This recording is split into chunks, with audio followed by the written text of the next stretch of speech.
Apakah gelar double champions dan juara di dua divisi sangat penting untuk legacy top fighter?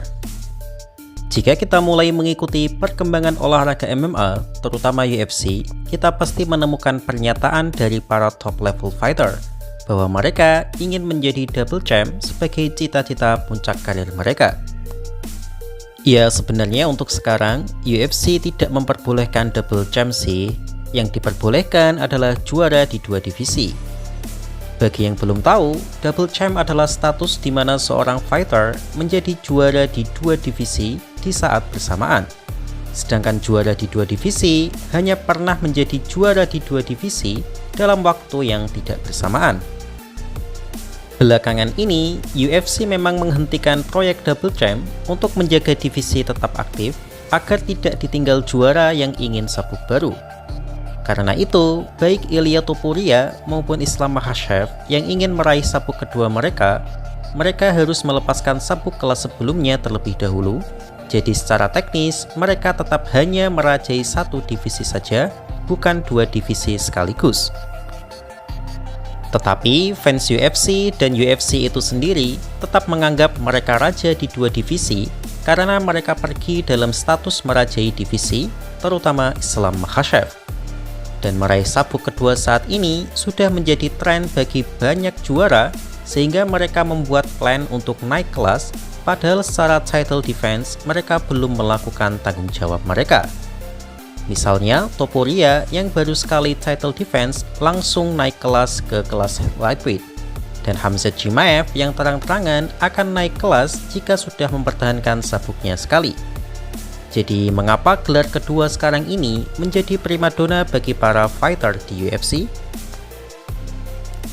Sebenarnya hal ini sudah menjadi tren yang bergeser karena fans dan media sekarang melihat kehebatan seorang fighter hanya dari jumlah kemenangan, jumlah title defense, dan jumlah sabuk divisi yang diperoleh.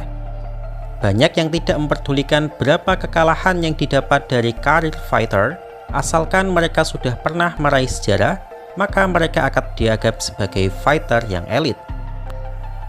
Dan yang menciptakan tren itu tak lain dan tak bukan adalah bintang MMA terbesar sepanjang sejarah, yaitu The Notorious Conor McGregor.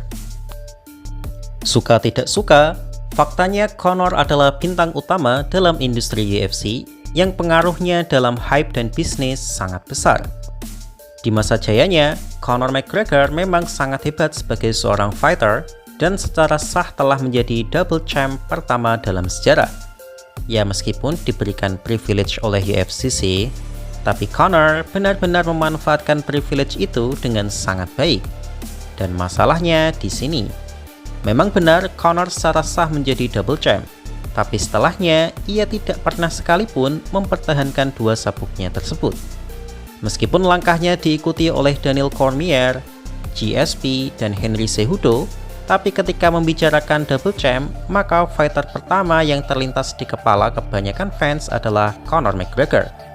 Padahal seharusnya, nama DC dan Henry Cejudo lebih harum dari Conor, karena mereka tidak hanya meraih double champ, tapi bertanggung jawab dengan mempertahankan dua sabuk tersebut. Tapi nama Conor akan selalu dikenang sebagai double champ pertama, meskipun ia tidak pernah bertanggung jawab atas posisinya, dan prestasinya sangat menurun dengan segudang kekalahan setelahnya. Dan mungkin karena ini, banyak yang mencoba meniru untuk menjadi Conor. Lalu, apakah gelar double champ sangat penting untuk status The GOAT? Menurut saya pribadi, seorang fighter tidak perlu menjadi double champ untuk menjadi The GOAT. Gelar di dua divisi memang akan menjadi penyebab rasa yang bagus untuk legacy. Tapi tanpa itu pun, fighter tetap mampu menjadi The GOAT asalkan dia istiqomah dengan sabuk yang dia dapatkan. Contoh paling gampang adalah Jon Jones. Jon Jones adalah fighter yang paling banyak mendapatkan suara sebagai the greatest of all time, dan dia sudah mendapatkan title itu sebelum menjadi juara dua divisi. Jon Jones dianggap sebagai The GOAT karena jumlah title defense-nya sebanyak 13 kali di kelas berat ringan. Demetrius Johnson juga dianggap The GOAT karena memiliki 11 title defense di kelas terbang. Menurut saya pribadi, mempertahankan sabuk sebanyak itu jauh lebih bagus dibandingkan juara di 2 divisi, tapi hanya mempertahankan 1 atau 2 kali. Kita ambil contoh di sini adalah Ilia Topuria. Tak bisa dipungkiri, Topuria adalah fighter yang sangat hebat dan prestasinya menjadi juara di 2 divisi sangat keren. Tapi apakah itu lebih baik dari 11 title defenses dari Demetrius Johnson? Karena banyak yang melupakan betapa dahsyatnya seorang Demetrius Johnson.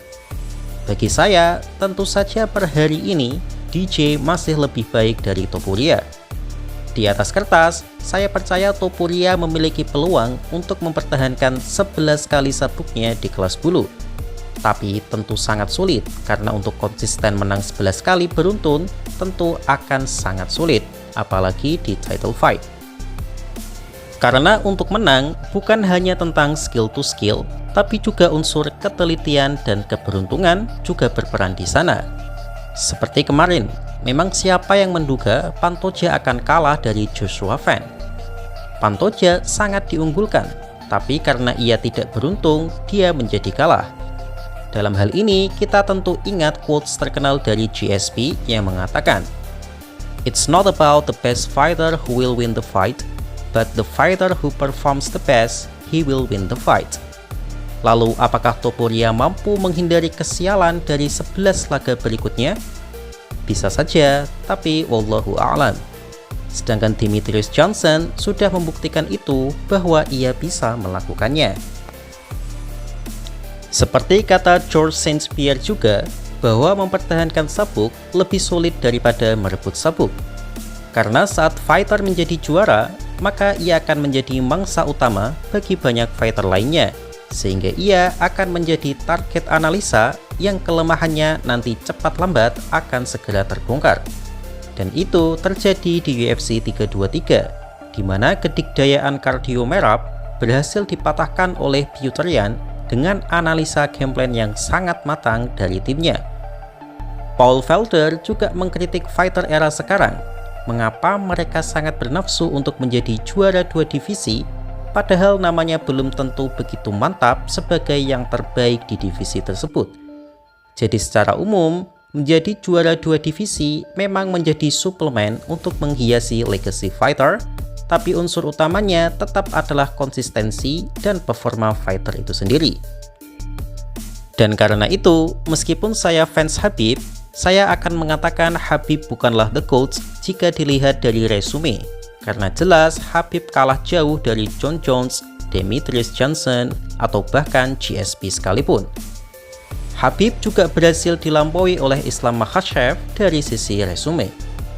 Khabib hanya masuk dalam kategori the GOAT jika dilihat dari performa dominasinya sebagai seorang fighter yang paling dominan sepanjang sejarah, yang bahkan satu tetes darah pun tak pernah keluar dari tubuhnya di oktagon.